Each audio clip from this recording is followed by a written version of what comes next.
I'm at the Dynamite Gymnastics Center in North Bethesda, where we've just had the opportunity to meet a world-class athlete. He's only 16 years old, and he's going halfway across the world to compete in a trampoline competition. This is his dojo.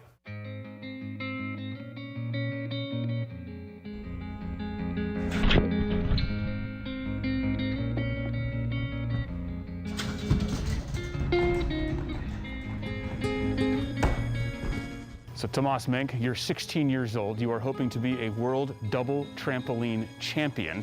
This is a double trampoline. What is it? What's the event? What do you do? So basically you run down this long runway and then you hurdle on with 1 foot, landing with 2 feet on this first box right here.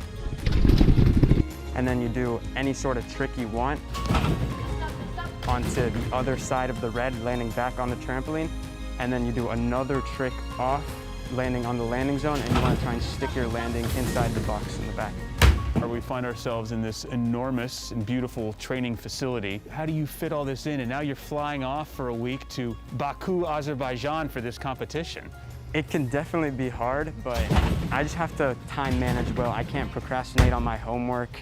I can't really, when I'm in here, I can't think about my schoolwork. When I'm working on my schoolwork, I can't think about it in here. I just have to differentiate the two. For people who don't know about double mini trampoline, can you just take us through just sort of the athlete culture that's involved with that and why that was the one event that you wanted to put all of your time and energy into? I started with the individual trampoline, but then I saw how much more, I guess, hype this event was because it's kind of fast-paced. It's more of an adrenaline rush, whereas individual trampoline, it's a bit slower. And I'm more of like an all-action type guy. So I just saw, I liked the way you get your adrenaline pumping and the speed it takes and the power you need. I want you to be honest with me here for our viewers because they demand to know this. Does trampoline get the respect that it deserves as a legitimate sport? Definitely not. Usually when people hear of gymnastics, they only think about like the balance beam, the bars, that type of stuff.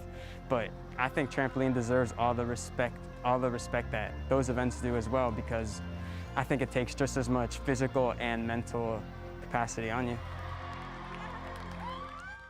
First of all, the synchronized is awesome. It's incredible. That is a very quick way to gain my respect. Synchronized swimming, easy example. You know who respected did not get the Olympic Committee? They proposed that synchronized trampoline be in the Paris 2024 Olympics. No, not in there at all. Only individual trampoline in Paris. I'm glad you asked that question, though, about respect, because I believe that most of us, myself included watching, think they were pretty good at trampoline when they were growing up. I was a bad boy when I was 6. Right, they think everybody's just out there screwing around. I mean, Yeah. He puts in a ton of time. That training facility, he spends so much time there. That's his house of pain. That's where he likes to jump around.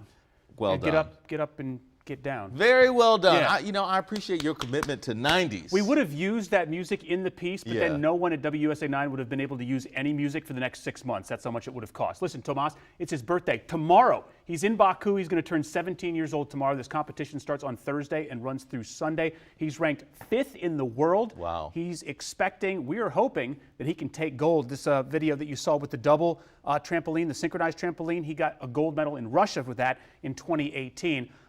He's been doing this since he's 3 years old. Apparently he was on a trampoline at 3 years old and they recognized that he had this just air awareness. And he's been doing it ever since. Incredible. Congratulations to him. Very happy birthday. Well done with Jump Around. We'll go ahead and get you that, so I'll be forced to sing all the other music we use. Listen, reach out to me with any unique people, any unique stories that you see here in the DC metro area. You can reach out to me through email or on any of the social media platforms that we have. Want to hear those stories that you wouldn't normally see on TV? We're going to do them here on Open Mic.